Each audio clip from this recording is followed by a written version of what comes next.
मध्य प्रदेश की राजनीति इन दोनों एक सामाजिक बहस का केंद्र बनी हुई है। शादी पर होने वाले बढ़ते खर्च की मुख्यमंत्री डॉक्टर मोहन यादव ने सार्वजनिक मंच से शादियों में फिजूल खर्ची के खिलाफ नसीहत दी है और इसे केवल भाषण तक सीमित न रखते हुए अपने बेटे के शादी सामूहिक विवाह सम्मेलन में कराकर एक उदाहरण भी पेश किया था।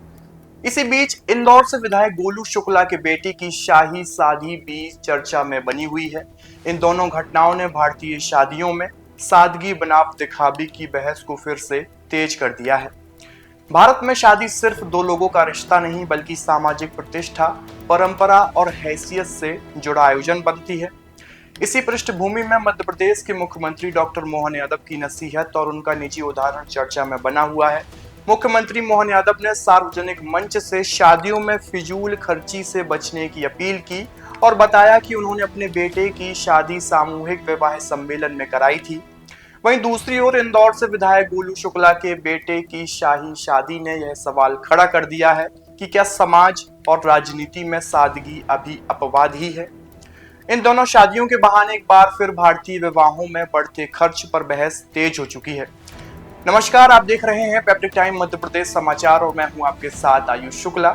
आज की इस विशेष रिपोर्ट में हम मध्य प्रदेश में हो रही शाही शादियों पर बात करेंगे और साथ ही बात करेंगे कि एक मुख्यमंत्री ने फिजूल खर्ची पर क्या अपनी बात कही है और उन्होंने कहा है कि मैंने अपने बेटी की शादी भी एक विवाह सम्मेलन में कराई थी। तमाम पूरी वीडियो में इस पर बात करेंगे।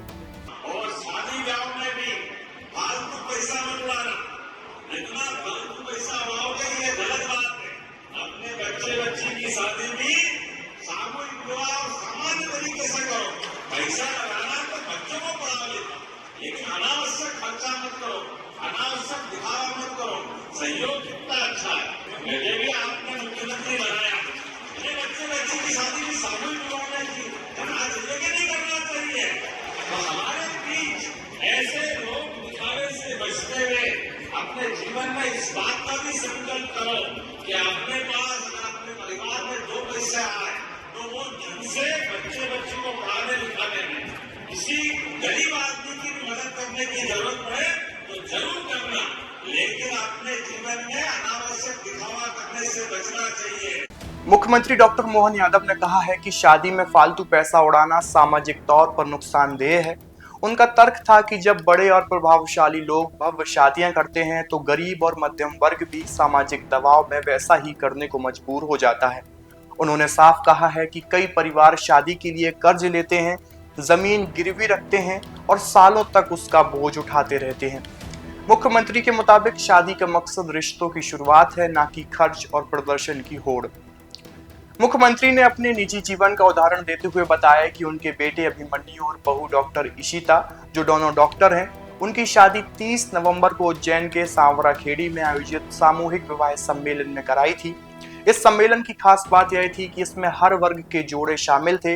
गरीब परिवारों से लेकर मध्यम और संपन्न वर्ग तक इस पूरे विवाह सम्मेलन में लोग शामिल थे। मुख्यमंत्री ने कहा कि जिस मंच पर उनके बेटी की शादी हुई वहीं किसी गरीब का बेटा बेटी भी विवाह बंधन में बंधे।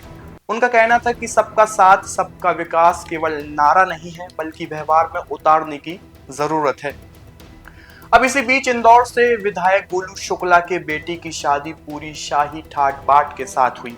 भव्य आयोजन, बड़े समारोह स्थल, सैकड़ों हजारों मेहमान, शानदार सजावट और व्यापक इंतजाम।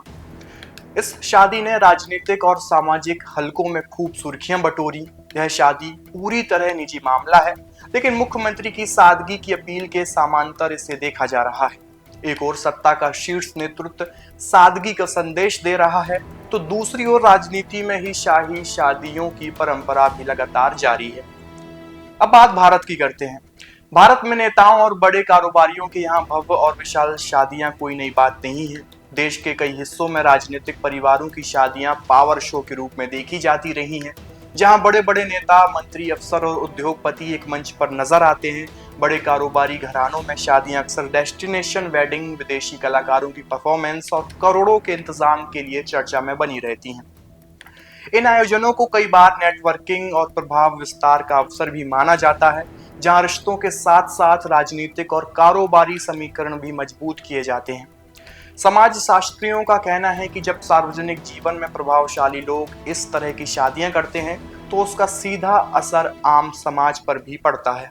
अब बात करते हैं कि भारतीय शादियों में आखिर कितना पैसा लोग खर्च करते हैं।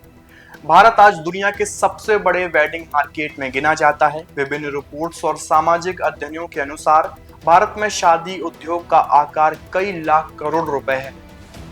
शहरी क्षेत्रों में एक मध्यम वर्गीय शादी का औसतन खर्च 10 लाख से 30 लाख रुपए तक माना जाता है। बड़े शहरों और संपन्न वर्ग में है खर्च 50 लाख से लेकर करोड़ों रुपए तक है। ग्रामीण और गरीब वर्ग में भी सामाजिक दबाव के कारण लोग कर्ज लेकर शादी करते हैं। विशेषज्ञों का कहना है कि शादी का बड़ा खर्च खाने पीने, पंडाल सजावट, बैंड बाजा, कपड़े, गहने और मेहमानों की आवभगत में चला जाता है। अब बात करते हैं भारतीय परंपरा में आखिर विवाह कैसे होते थे। भारतीय परंपरा के अनुसार विवाह एक संस्कार माना जाता है, ना कि प्रदर्शन।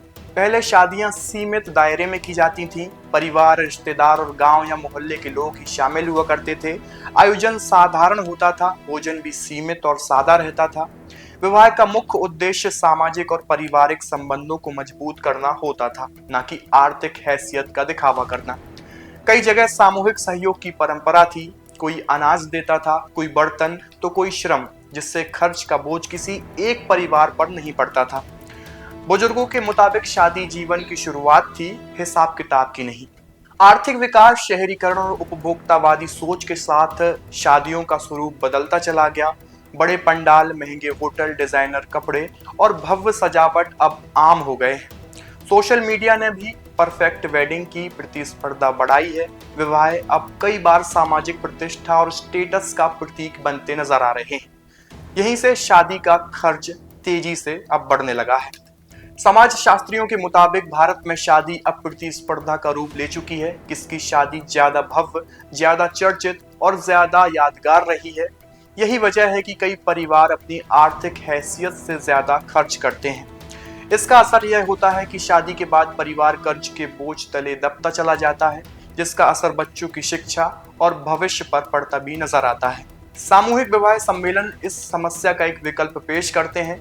इनमें खर्च कम होता है और सभी जोड़ों के लिए एक समान व्यवस्था होती है। मुख्यमंत्री डॉक्टर मोहन यादव का मानना है कि समाज को इस दिशा में आगे बढ़ना चाहिए और बचा हुआ पैसा बच्चों की पढ़ाई, स्वास्थ्य और रोजगार पर खर्च करना चाहिए।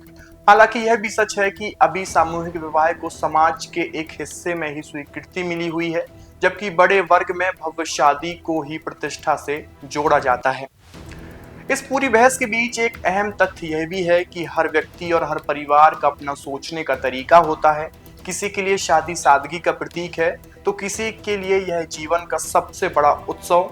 पैसा किस तरह खर्च करना है, यह व्यक्तिगत निर्णय हो सकता है और हर किसी को अपनी आर्थिक क्षमता के अनुसार फैसला करने का अधिकार है। कोई सामूहिक विवाह को चुने या भव्य समारोह, दोनों ही विकल्प निजी पसंद के दायरे में आते हैं। यही वजह है कि इस मुद्दे को केवल सही या गलत की कसौटी पर नहीं तौला जा सकता है। मुख्यमंत्री के बेटे की सामूहिक विवाह में शादी और विधायक गोलू शुक्ला के बेटी की शाही शादी, ये दोनों घटनाएं भारतीय समाज की दो सोच को सामने लाती हैं। एक सोच सादगी, समानता और भविष्य निवेश की बात करती है, तो दूसरी सोच परंपरा, प्रदर्शन और सामाजिक दबाव से जुड़ी हुई है।